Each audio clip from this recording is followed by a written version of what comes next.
Shalom saudara dalam Tuhan. Saudara, seorang mu'alaf di video berikut menceritakan kenapa dia berpindah keyakinan dan memilih agama Islam.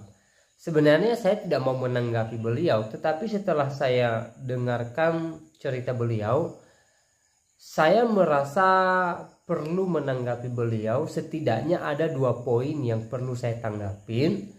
Pertama, tentang ayat Alkitab yang beliau kutip, dan kedua, tentang cerita beliau ketika beribadah di gereja menggunakan pakaian yang tidak sama dengan saudara-saudara kita Muslim. Nah, saudara dalam Tuhan, sebelum kita menanggapinya, mari kita melihat cuplikan videonya dan pastikan tekan tombol like, subscribe, dan share video ini supaya menjadi berkat bagi banyak orang. Semua agama itu mengajarkan hal yang baik, tetapi di sana perbedaan itu mereka tidak mengerti bahwa sebenarnya benar kita di Islam ini meyakinkan bahwa Nabi Isa itu ada, tetapi dia bukan Tuhan, tetapi dia bukan Allah ya. Sebenarnya Allah ya Allah itu adalah Tuhan, tetapi di sana kan mereka memberikan bahwa ada Tritunggal, ada Yesus, ada Tuhan, ada Allah, ada Bapa dan ada Anak. Sebenarnya di sana itu Yesus itu bukan berarti tidak saya mengakui. Dulu saya mengakui karena saya belum mengerti. Tetapi di saat saya paham seperti ini, saya tahu Yesus itu adalah hanya sebagai nabi. Karena di sana dia berkata di Yohanes 16, Yesus, akulah jalan dan kebenaran. Tidak ada yang datang kepada Bapa tanpa melalui aku. Berarti dia adalah jalan kebenaran Allah. Tidak ada yang datang kepada Bapa tanpa melalui dia. Berarti Bapa itu masih ada. Bapa itu sendiri siapa? Berarti Allah. Allah itu adalah Tuhan. Berarti Yesus ini bisa dikatakan bahwa dia hanya perantara. Hanya perantara Allah. Cuman diilhamkan sifat-sifatnya Allah kepada dia agar dia bisa menyampaikan kepada nabi-nabi, bahkan termasuk kita sekarang, seperti apa Allah itu, seperti apa Tuhan itu. Jadi di situ perbedaan. Kalau di sini saya yakinin bahwa ya benar, sebenarnya Nabi Isa itu tidak mati dan tidak disalibkan, karena yang disalibkan itu adalah orang-orang kafir, orang-orang yang berdosa. Jadi saya bisa membedakan gitu. Jadi saya mau tekankan di sini bahwa Islam sesungguhnya selama ini bukan seperti yang ditakutkan oleh orang di luar sana, bahwa kita kafir, segala macam. Justru kekafiran itu adalah orang yang tidak mengakui kebenaran. Tapi saat ini, detik ini, saya mengakui bahwa agama Islam ini adalah jalan yang terbaik, dan itu menurut Al-Quran. Karena kenapa di sini pun kita tidak mengakui Isa? Karena kalau kita tidak mengakui Isa pun dosa. Tuh. Tapi kita di sini mengakui, tetapi dia bukan Tuhan. Sekali lagi saya mau tekankan bahwa dia bukan Tuhan. Tuh. Tadinya Ibu cerita bahwa Ibu beberapa agama, 4 agama ya. Itu bisa diceritakan secara detail. Iya. Terus saya bisa mengatakan seperti ini tadi, bahwa Yesus itu dia hanya perantara Allah, dia bukan Tuhan. Aku ini ada dulu waktu saya masih belum menikah, ada 4 agama yang saya jalani, yaitu aku lahir dari Katolik. Ya, berarti ibu bapak saya Katolik, keluarga besar saya semua Katolik.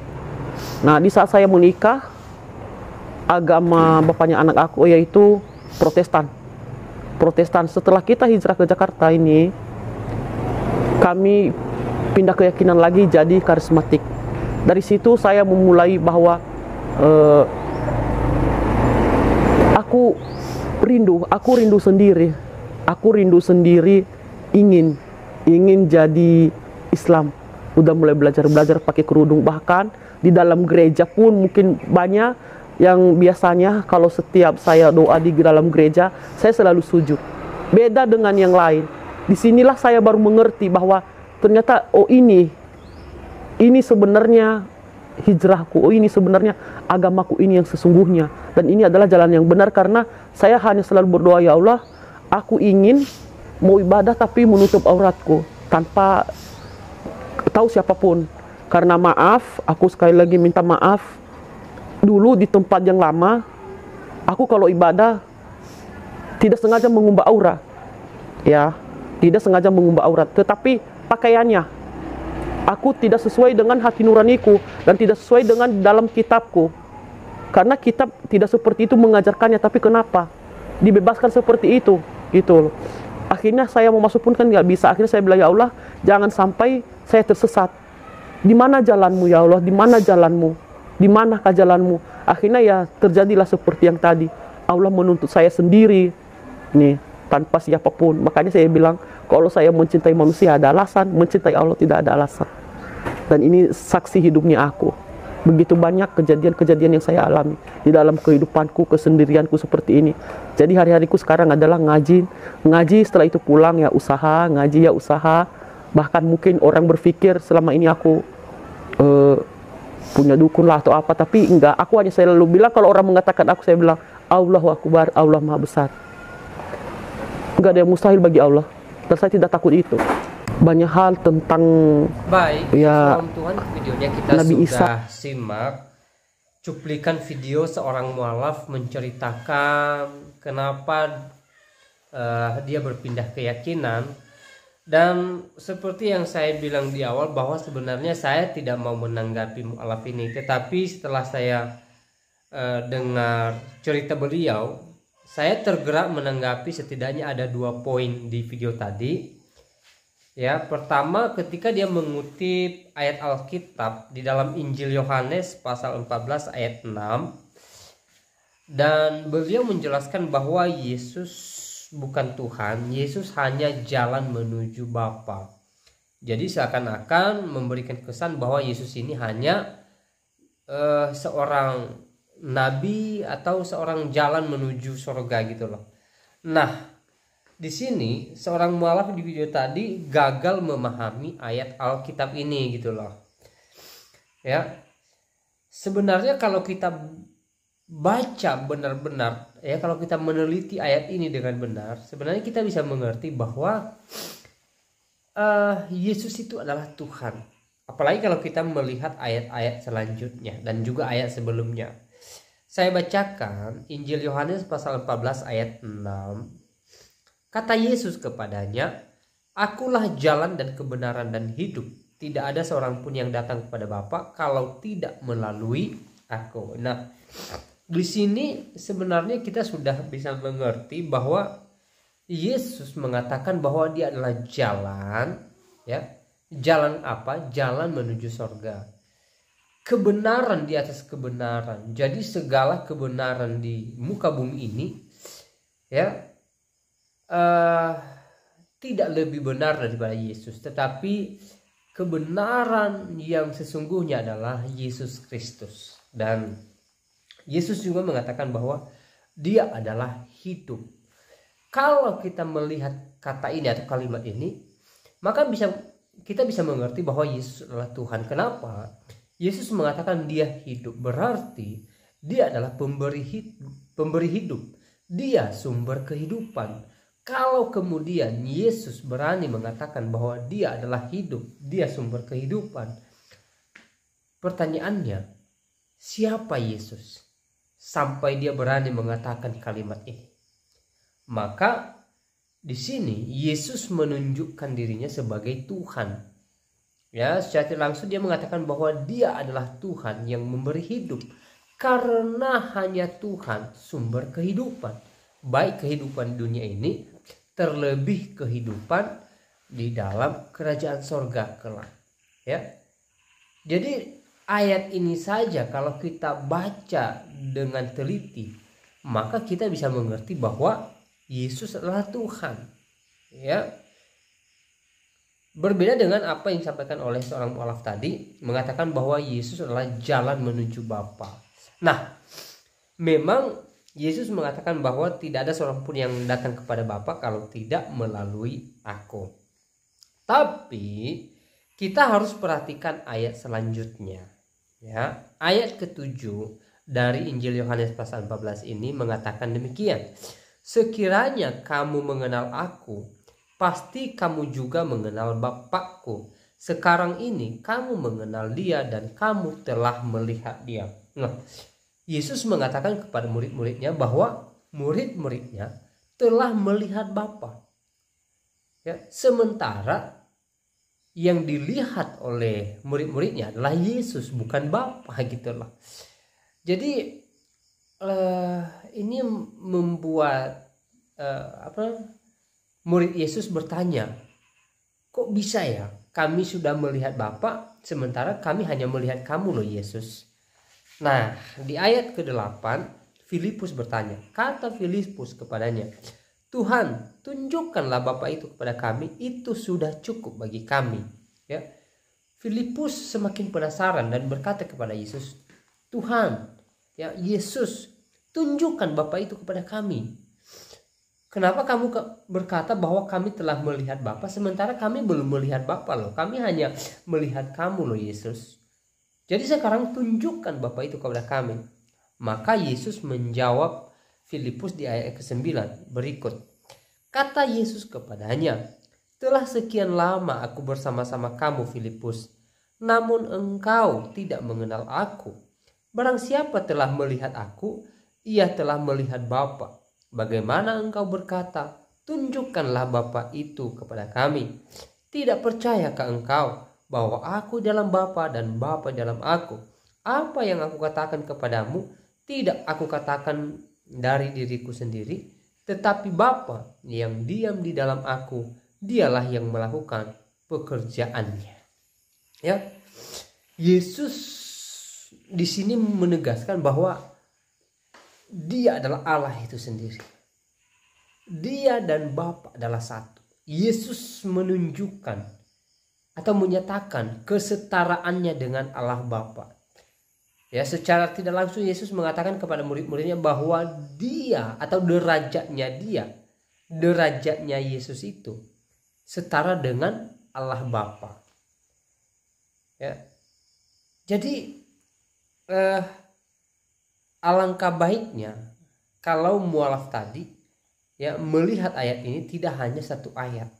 Dia harus melihat konteksnya, dia harus melihat latar belakang ayat ini, dia harus melihat ayat per ayat, bukan hanya mengutip satu ayat gitu loh. Ya. Jelas-jelas di sini Injil Yohanes pasal 14 ayat pertama sampai ayatnya yang ke-14 ini menceritakan tentang ketuhanan Yesus Kristus.